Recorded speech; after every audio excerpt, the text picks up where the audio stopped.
First reading, Isaiah chapter 11 verse 1 to 10. A shoot will spring from the stalk of Jesse, a new shoot will grow from his roots. On him will rest the Spirit of Yahweh, the Spirit of wisdom and insight, the Spirit of counsel and power, the Spirit of knowledge and fear of Yahweh. His inspiration will lie in fearing Yahweh. His judgment will not be by appearances. His verdict not given on hearsay. He will judge the weak with integrity, and give fair sentence for the humblest in the land. He will strike the country with the rod of his mouth, and with the breath of his lips bring death to the wicked. Uprightness will be the belt around his waist, and constancy the belt about his hips. The wolf will live with the lamb, the panther lie down with the kid, calf, lion and fat stock beast together, with a little boy to lead them. The cow and the bear will graze, their young will lie down together. The lion will eat hay like the ox, the infant will play over the den of the adder. The baby will put his hand into the viper's lair. No hurt, no harm will be done on all my holy mountain, for the country will be full of knowledge of Yahweh as the waters cover the sea. That day, the root of Jesse, standing as a signal for the peoples, will be sought out by the nations, and its home will be glorious. Responsorial Psalm, Psalms chapter 72 verse 1 to 2, 7 to 8, 12 to 13, 17. Of Solomon, God, endow the king with your own fair judgment, the son of the king with your own saving justice, that he may rule your people with justice, and your poor with fair judgment. In his days uprightness shall flourish, and peace and plenty till the moon is no more.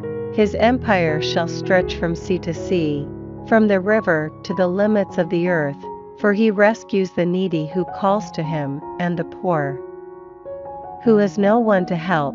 He has pity on the weak and the needy, and saves the needy from death. May his name be blessed forever, and endure in the sight of the sun. In him shall be blessed every race in the world, and all nations call him blessed. Gospel, Matthew chapter 3 verse 1 to 12. In due course John the Baptist appeared. He proclaimed this message in the desert of Judea: Repent, for the kingdom of heaven is close at hand.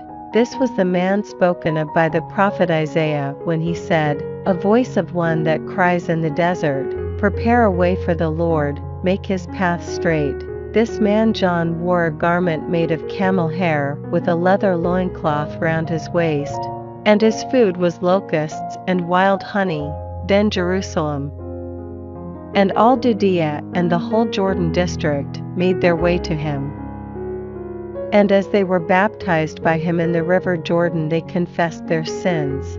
But when he saw a number of Pharisees and Sadducees coming for baptism, he said to them, Brood of vipers, who warned you to flee from the coming retribution? Produce fruit in keeping with repentance, and do not presume to tell yourselves, We have Abraham as our father, because, I tell you, God can raise children for Abraham from these stones. Even now the axe is being laid to the root of the trees, so that any tree failing to produce good fruit will be cut down and thrown on the fire. I baptize you in water for repentance, but the one who comes after me is more powerful than I, and I am not fit to carry his sandals. He will baptize you with the Holy Spirit and fire.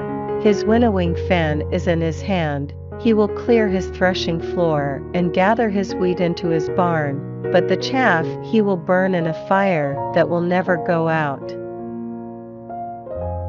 Second reading, Romans chapter 15 verse 4 to 9. And all these things, which were written so long ago, were written so that we, learning perseverance and the encouragement which the Scriptures give, should have hope. Now the God of perseverance and encouragement give you all the same purpose, following the example of Christ Jesus, so that you may together give glory to the God and Father of our Lord Jesus Christ with one heart.